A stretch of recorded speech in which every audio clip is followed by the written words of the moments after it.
When we think about history, many of us imagine scenes that feel almost unreal.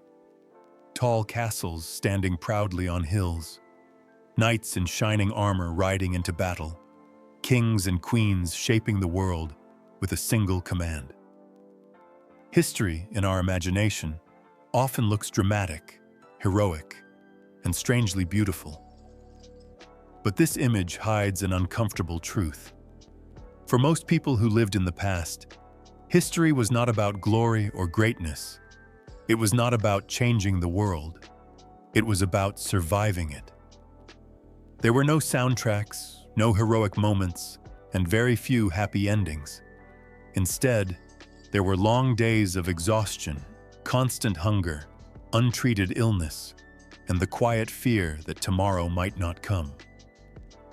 The past was not a stage for legends.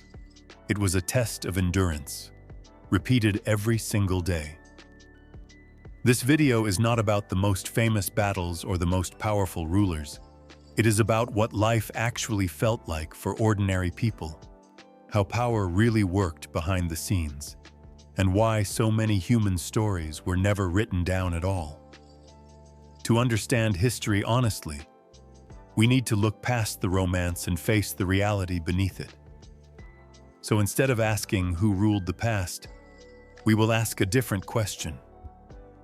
What did it take just to stay alive? In medieval Europe, life was built around one central goal: survival. Comfort, personal freedom, and long-term dreams were luxuries that most people could not afford. Every day began with uncertainty, and every night ended with relief if the day had passed without disaster. Most people lived in small, crowded homes made from wood, mud, and straw. These spaces were dark and poorly ventilated, designed more to keep out the cold than to provide comfort. Families often shared their living space with animals, not out of affection, but necessity. Livestock represented food, labor, and security, and keeping them close reduced the risk of theft or loss. The result was an environment filled with dirt, smoke, and constant noise. Clean water was difficult to access, and waste disposal systems did not exist. Human and animal waste accumulated in streets and living areas, creating perfect conditions for disease. People did not understand bacteria or infection, but they understood suffering. Illness spread quickly, and even minor injuries could turn deadly. A small cut, a fever, or a tooth infection might be enough to end a life. Food was simple and repetitive, chosen for availability rather than nutrition. Bread, porridge, and basic vegetables formed the foundation of most meals. Meat was rare for the poor and often preserved with salt, which affected both taste and health. Fresh water was unsafe in many places, so people drank weak beer or ale instead.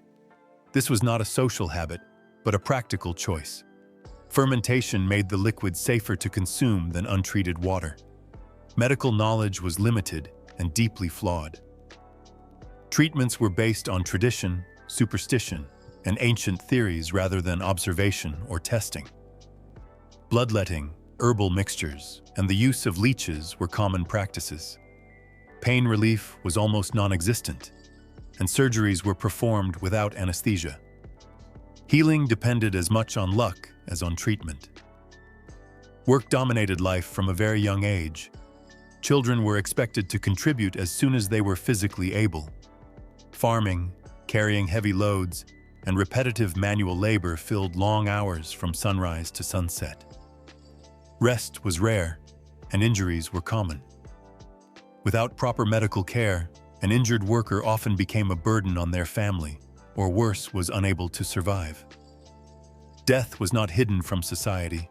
It happened at home, in the fields, and sometimes in public squares.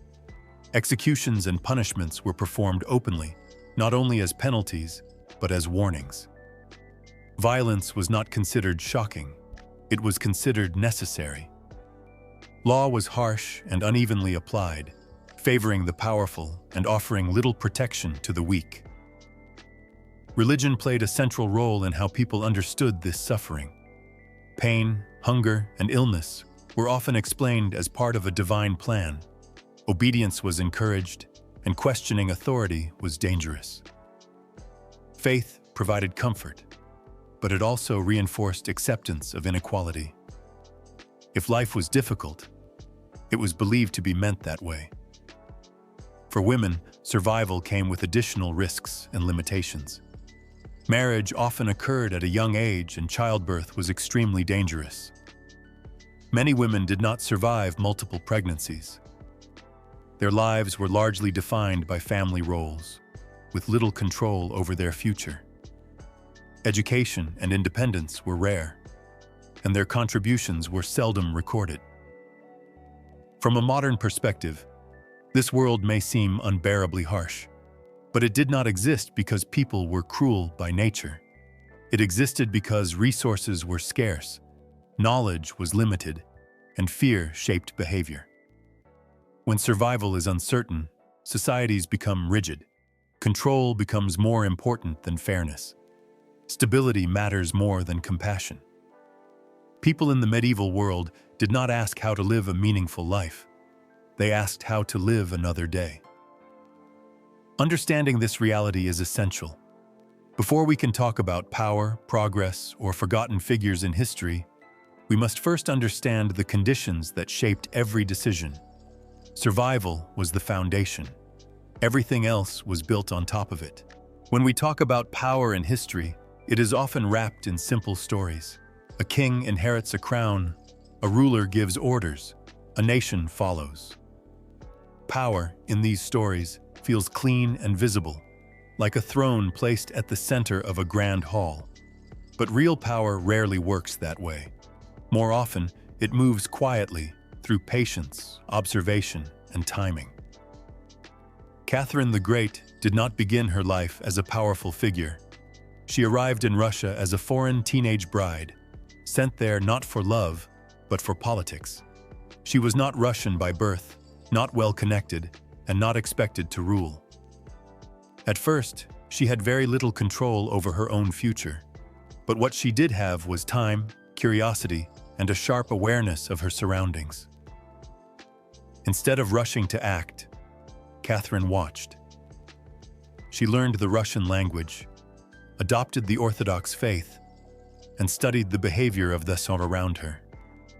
She paid attention to alliances, rivalries, and weaknesses within the royal court. While others underestimated her, she was quietly preparing. Power, for her, was not something to seize immediately. It was something to understand first. Her husband, Peter III, ruled briefly and poorly. He alienated powerful groups, ignored traditions, and failed to inspire loyalty. Catherine recognized that authority does not come from a title alone. It comes from support. When the moment arrived, she acted decisively, removing her husband and taking the throne without a long, violent struggle. Her rise was not a sudden miracle. It was the result of careful positioning. As a ruler, Catherine presented herself as a woman of reason and progress. She admired Enlightenment thinkers and promoted education, art, and legal reform. Under her reign, Russia expanded its influence and strengthened its position in Europe. On the surface, she appeared to embody the idea of a modern, forward-looking leader. But power is never only about ideals. It is also about control. When faced with rebellion, Catherine responded with force. Peasant uprisings were crushed, and the privileges of the nobility were protected. While she spoke of reform, she understood that her rule depended on keeping powerful elites satisfied.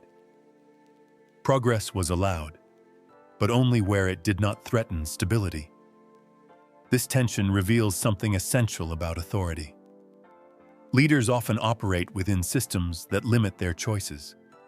Even those who believe in change must compromise to survive.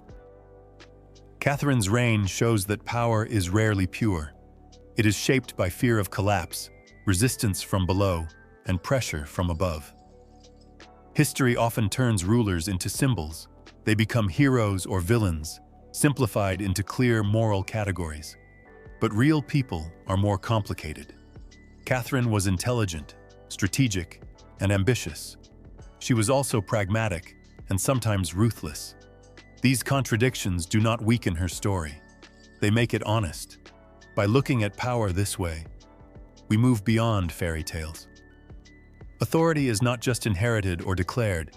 It is built through relationships, maintained through compromise, and enforced through strength when persuasion fails. This was true in Catherine's Russia, and it echoes across many societies throughout history. Understanding this helps us see history not as a sequence of great individuals, but as a network of systems. Power flows through institutions, traditions, and expectations. Leaders do not stand above these forces, they navigate them. History books are filled with names. Kings, queens, generals, and conquerors dominate the page. Their actions are recorded, debated, and remembered. But for every name we know, there are countless lives that passed without leaving a trace. Most people in history did not write, rule, or command. They lived, worked, suffered, and disappeared. The story of the Red Queen of the Maya civilization captures this silence perfectly. Her tomb was discovered at Palenque, prepared with extraordinary care. Her body was covered in red cinnabar, a substance associated with ritual and power. Jade jewelry and ceremonial objects surrounded her. Everything about the burial suggested importance, respect, and authority. And yet, her name is unknown. There are no inscriptions to explain who she was. No texts describe her life or her role. She is remembered not through words, but through objects.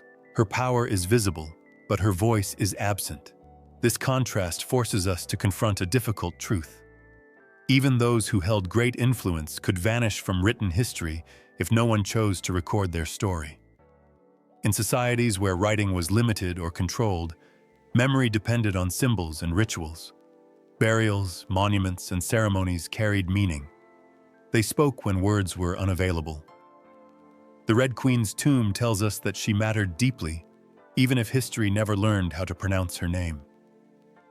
This silence extends far beyond royal tombs.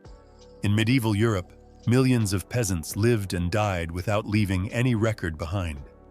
They built roads, farmed land, raised families, and supported entire economies. Without them, kingdoms could not function. Yet their lives are rarely described in detail. History remembers outcomes, not effort. Women, especially, often disappeared from official narratives. Their labor sustained households and communities, but their contributions were considered ordinary, not worthy of record.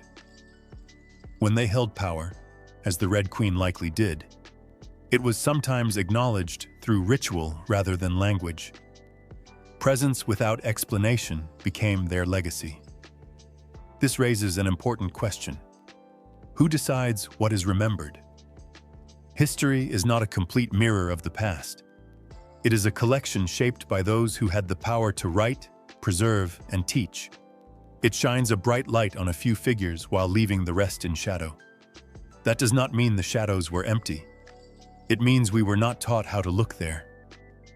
By paying attention to silence, we begin to see history differently. Absence becomes meaningful. The lack of names points to structures that valued some lives over others. It reminds us that importance and visibility are not the same thing. When we compare the Red Queen to figures like Catherine the Great, the contrast is striking. One is known through documents and portraits. The other is known through dust, stone, and ritual. Both exercised power. Only one was fully recorded. This perspective changes how we understand the past. History is not just the story of those who ruled loudly. It is also the story of those who endured quietly.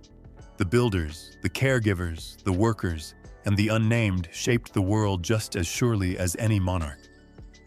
Looking at history this way invites humility. It reminds us that memory is selective, and that forgetting is not accidental. When we ask whose stories survive, we also ask whose stories were never given the chance to last. And perhaps the most unsettling realization is this. If we had lived in those times, chances are our names would not appear in any book either. We would be part of the silent majority, remembered only through what we built, not what we said. History, then, is not only about the past. It is about attention. Where we choose to look